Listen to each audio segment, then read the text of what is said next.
Hey everybody, this is Marcel Ernie Racing News, September 29th with a little update. Remember how in Parliament Justin Trudeau and his gang of liberals invited an actual Nazi into Parliament and had everyone give him a standing ovation, this 90-year-old Nazi from the SS? And all this time, the Freedom Convoy and people like James Topp, anyone who walks across Canada to remind everybody about the Canadian Charter of Rights and Freedoms, our Constitution, our Human Rights Acts, are labeled, whether you're labeled a Nazi terrorist, etc. But really, we are the only people standing up for our Constitution, the fundamentals of democracy.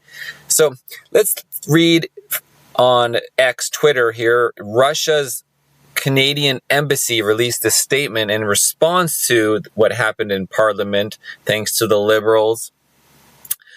And, we all know Chrystia Freeland is practically a Nazi liberal as well. And who knows her ties to all of this. And this person they invited in, this 98-year-old Nazi, it's not like they didn't know this person for a long time.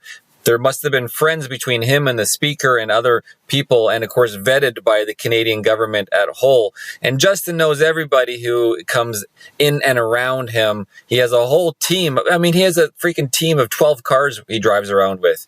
There's definitely something going on here. But let's read the statement here from the embassy. Following the visit of the Kiev regime's head to Canada, one cannot help but pay attention to some exclamations of the representatives of the Trudeau's government and the Prime Minister himself. One of them is Slava Ukraine, heroyam Slava, end quote. Glory to Ukraine, glory to the heroes, end quote, in brackets. Who is not aware of what it really means? A quick reminder. It is an exact copy of the Nazi salute, Heil Hitler, Sieg Heil.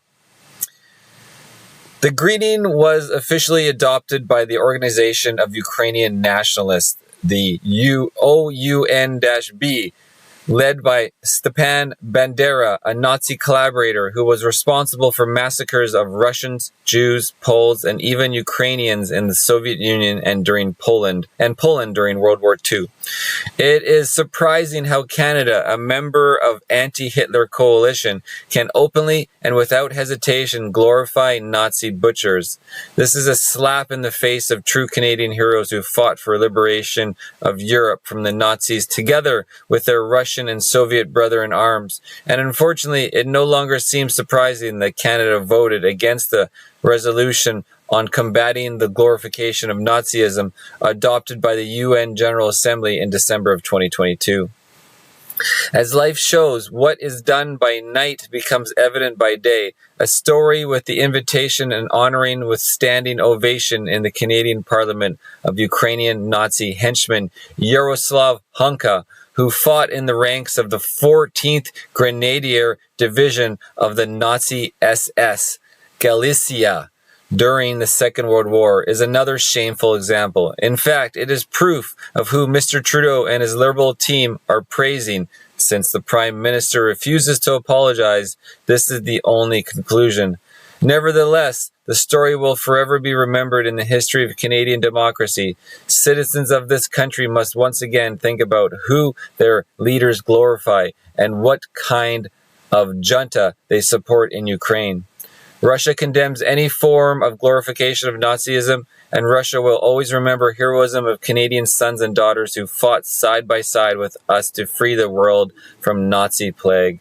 And here you have, guys, this was the September 25th, 2023.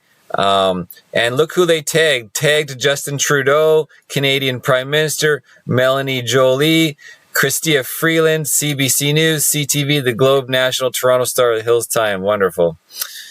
So this is what happened. This was like, the 24th, 25th of September. So if we go looking down, here's the 26th, Justin Trudeau's. We're looking for him to talk about what happened. Where's his apology? I touched with Dave Eby to address the affordability of housing, more, propaganda from him about doing things good for Canadians.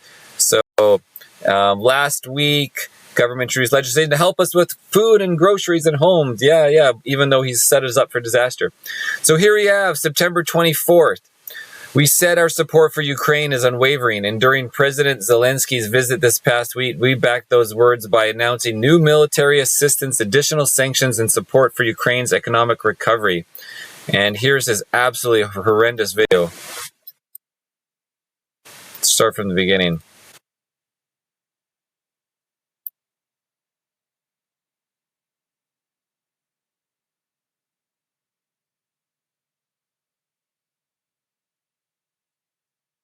It is unprovoked. Well, we know it was provoked, and we know the people of Donbass who voted to separate, voted to maintain their health because they've been bombed by the Ukrainian government, the Ukrainian army for 10 years, and an incoming attack was happening, and they then asked Russia to help save them from genocide. We know this is fact.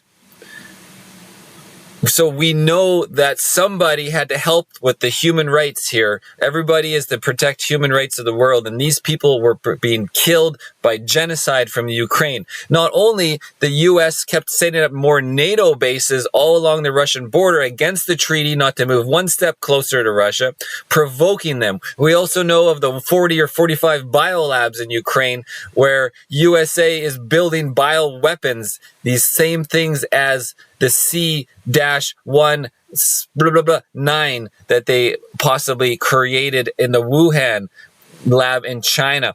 So let's take a further look at this bullshit. We can't even watch this crap.